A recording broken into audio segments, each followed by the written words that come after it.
immigration battle on Capitol Hill. Some of your colleagues this morning, Congressman, are distancing themselves from President Trump and his policy of separating children from their parents at the border. How do you see this? I want you to first listen to what House Speaker Paul Ryan had to say yesterday. Here's Paul Ryan. This is because of a court ruling. And so this, I do think, ought to be addressed. We believe it should be addressed in immigration legislation.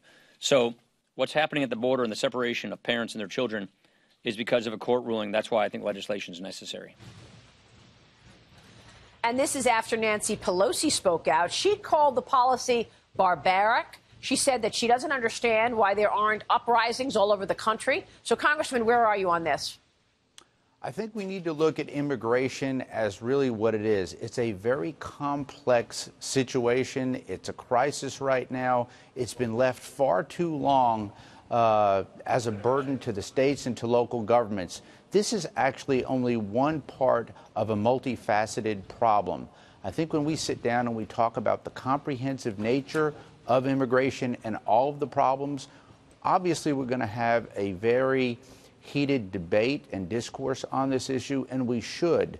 But let's not get bogged down on one particular issue. The courts have weighed in. The courts will come in and deal with some of this. But I prefer a legislative fix where the House and the Senate can come together, talk through our differences, and I actually applaud the president for addressing this. Let's face it, the previous administration tried to put a Band-Aid on DACA with an executive order. That didn't work then. It's not working now.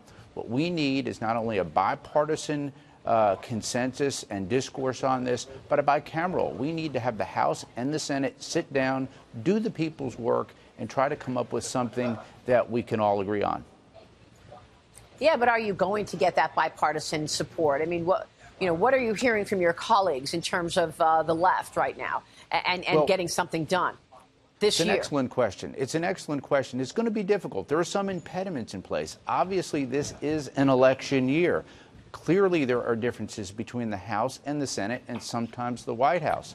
There are differences within the House, even within our conference. But I think that's okay. I think fundamentally what we need to do is address this as the federal issue that it is.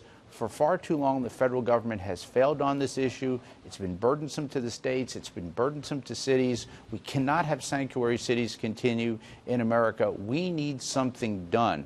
The very fact that this president is actually willing to sit down with leaders on both sides and discuss these issues at a time like this is commendable. And I think what we all need to do is step up, work hard, listen to our constituents. I represent a wonderful district in East Tennessee, great conservative folks. There are a lot of issues out there and a lot of strong opinions on this. Not every issue in America thinks the way that my district does.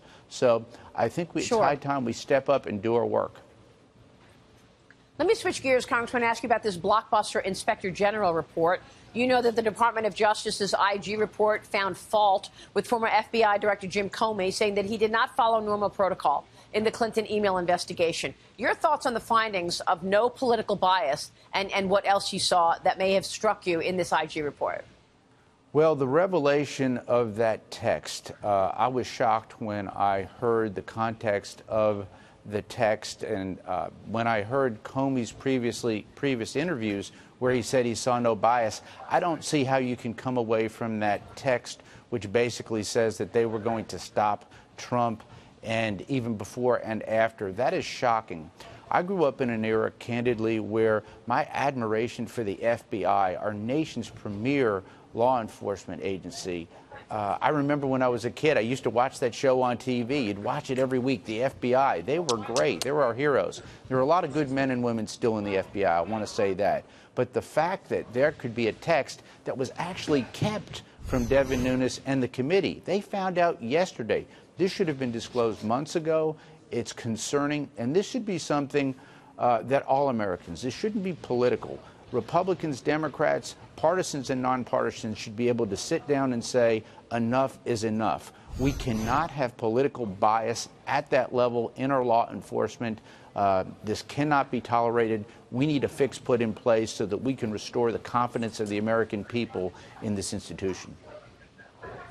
Well, I think you make a really important point, because this text was not given to Devin Nunes and the Intel Committee, and the Intel Committee has been asking for this information for a year.